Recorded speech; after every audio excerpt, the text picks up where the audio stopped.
to give respect to skill development in this country is again a big thing. BA karna hai, MA karna hai, PhD karna hai. This is the middle class India has grown up with. Not just middle class India, this has been true for the 20th century. By the way, till the 20th century, people going to university as a routine basis was a very rare thing. It was an elite activity. In fact, it was not even a signal of education, but of wealth to go to university. So, what happens in the 20th century is that there's massification of university education. This is a 20th century phenomena.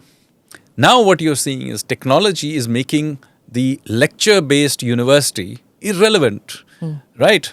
Because artificial intelligence is vastly superior at giving you lectures, even answering your questions. So now tertiary education has to be completely rethought. And that does not mean that there are no jobs. This is a problem for the skilling system. In fact, we now need to see a collapse between the idea of skilling and tertiary education. Okay. Earlier, skilling was seen as something that plumbers did, and tertiary education was where all the hi-fi people went and they did some great philosophical upgradation of intellectual upgradation. But we are just going to discover that that is going to collapse because you are going to see a situation where I can learn pretty much anything about any subject online and get reasonably good at it. I can have random economists becoming ship designers. We saw the disruption happening even when we were in university.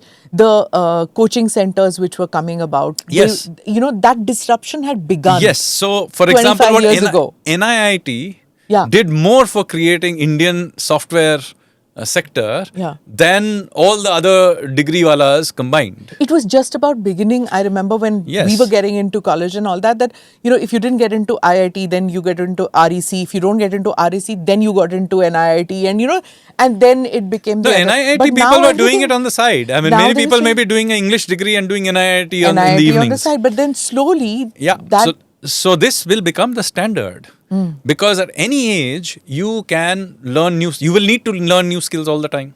The current system is what? You go to university till age 25. This is the reform that you are thinking was going to happen. Well, this is going to happen whether I reform my system or not. Okay. So what used to be the case that till 25 you got some education, but because knowledge is stable and technology is relatively speaking in the context of a lifetime of a person, over 30 years is relatively stable. You have, therefore, that education takes you through. Okay? And so, today what will happen is in a high changing environment, the guys in their 50s who are now in their positions of power are the most outdated guys in the system taking decisions. So, this whole education system is gone, right? You have been posting a lot, writing a lot about the UPSC. And this obsession, national obsession to take the UPSC. Yes, it's a complete waste of time because frankly... You and I are products of that in the sense that our parents were and it may have been a great idea in the 1960s, but times have changed. I mean, being a stenographer may have been a good option for somebody in the 1940s. So what? So technology has changed, and it is not just changed, it is now become a routine affair. Every few months your phone is getting upgraded and is able to do something new. Now I cannot have a curriculum that can keep up with it in the way that university education currently functions. Upgrading my entire professor faculty in that way is very difficult to do. So AI will just be vastly superior at delivering cutting edge knowledge. Now that doesn't mean that universities have nothing to do. They're just that doing it the way they're doing it today is a waste of time. So what you need to do is to much more oriented toward apprenticeships and actual skills because the industry is ahead of academia. Right? So you need to get people into jobs early. In fact, there are people like Elon Musk or Wembu here in India who and I subscribe to it. You should actually think that at 18 people find jobs. And they go to work and they do degrees on the side. And, immediately somebody will say, oh, but what about the social aspects of going to university? Well, guess what? till the 20th century, people didn't have social lives. In fact, even today, the bulk of human beings don't go to university. Don't they have social lives? I just felt I was wasting my time in college. I mean, I was getting the education, but there were 5 to 6 hours where I was doing nothing, and I felt like. Well, I hardly ever attended the class, so I mean, I enjoyed university, but it had nothing to do with attending class and imbibing. Yes, so you can do so much more because today technology. Yeah, so go to. I would have thought if systems allowed me then, I would have preferred to be at work at 18. Yeah.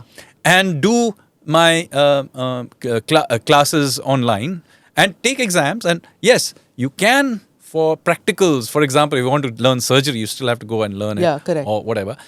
For those kinds of things, you have classes.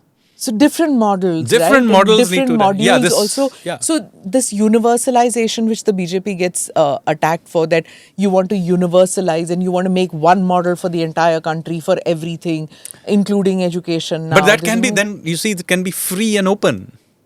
So already the IITs, this morning only, they announced that if you want to leave after 3 years, you'll get a BSc from IIT.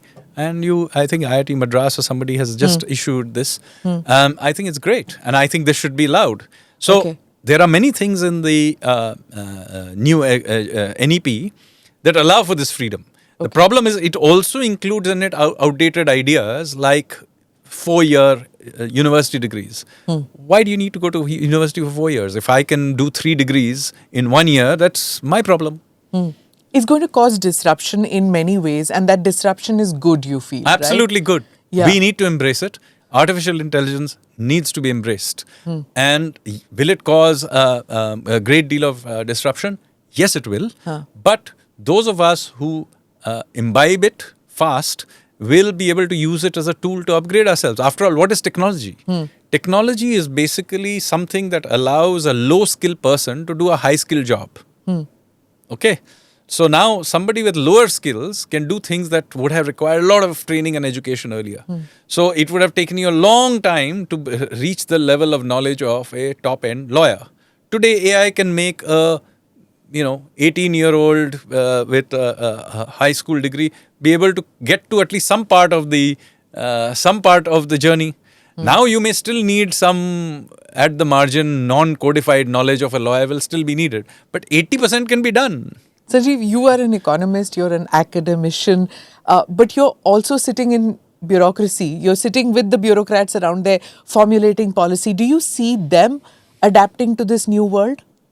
I think you will be surprised how fast Indian bureaucrats adjust. I think the mental image of Indian civil servants needs to be upgraded a little bit. Okay. Now, I'm not speaking for every single one, but, anybody who knows me knows that I am an extremely disruptive person. Yes, that's what I want to know. You're a lateral entry. How do they accept you and your radical ideas? And you will be surprised how many of my radical ideas have been implemented just in the last few months.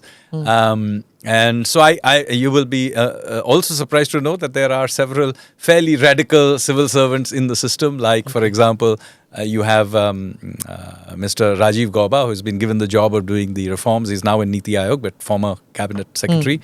And you have seen a slew of reforms which are driven by his office. I work very closely with him. And there are many others as well. So what it requires, you see, as in any large number of people, there are always 20-25% of the people who want to go out, do stuff, are adventurous, intellectual, want to be intellectually challenged. And there are always 20-25% who don't want change or are, etc. And then there are 50% who go with whatever is the prevailing culture. That'll be true of your organization as well. Culture has... You see, there are also those status quoists who have benefited for generations from that. And they're going to perpetuate, or they want to perpetuate. Absolutely. So this will be true of any large, even in a corporate it will be true. Of course, yeah. So the question is, therefore, who is the leadership? So in a government system, it's the political leadership. So if the political leadership provides opportunity and encourages the change makers, the reformers, then the overall culture also shifts. It's not just they succeeding. About 50% who are generally go with whatever is the prevailing culture will also shift to that. Suddenly you will have 80% of the system delivering in a particular direction. Namaste, Jai Hind. You're watching ANI podcast with Smita Prakash. अगर हम उसको मस्जिद कहेंगे तो फिर विवाद होगा। The issue is टूटा है क्या भारत? 400 पार का मतलब ये है कि संविधान खतरे में है। क्या हम लोग ये निर्देश देते हैं कि फला को गिरफ्तार करके जेल डाल दें? वही तो कह रहे हैं सब। ये बेबुनियाद निराधार आरोप। सच्चा सुनना चाहो देखो स्मिता प्रकाश ANI, it does not lie।